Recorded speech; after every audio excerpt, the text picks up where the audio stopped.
Well, they won't go to work. They obviously want that pay rise. And I'm at the Ulster Hospital here in Dundonald. This is one of the 4 major hospitals in the Belfast area. It means quite a lot to me. 3 of my children were born in the maternity unit behind us. This is a very, very busy hospital, and the nursing staff here are very much pushed.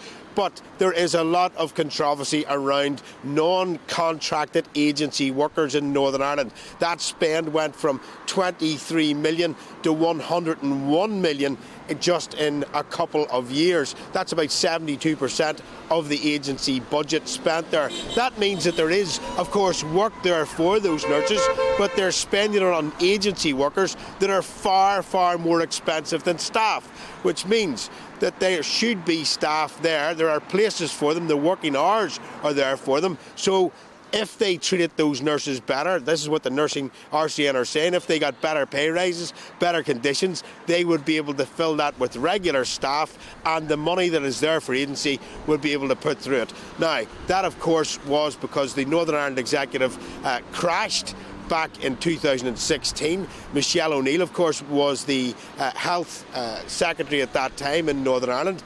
Sinn Féin stayed out for 3 years. Then we had COVID, and now the Assembly's down once again. So there is management problems there on a local level rather than a national level. And I spoke to Andrew Hamill at Craigavon Area Hospital of the RCN to find out what his thoughts were on the agency staff. I have to say, working closely with managers within the health service, they're all doing their best to run an efficient service, and that's what all we care for, is the service and the care of the patients. You have to get the staff from somewhere. This is the first year in Northern Ireland we haven't been able to fill all the undergraduate nursing positions for Queen's and Open University, also University of Ulster. You know, we're seeing nurses leave. You have to still look after the patients. So you do your best to get the nurses in, and sometimes it can be expensive.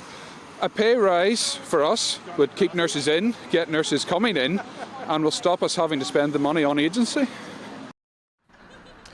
Well, you can see from that the public sector don't quite understand that the public sector is paid for by the private sector. And of course the private sector had to take massive, massive cuts during COVID, and some of them are still feeling the results from that. Not the same pay rises in the private sector, but they will eventually come back to some sort of level. So the answer to this, of course, from those in the private sector is a better pay and conditions, a little bit of a pay rise, but nobody thinks for 1 minute the nurses are going to get that sort of money that they're looking for.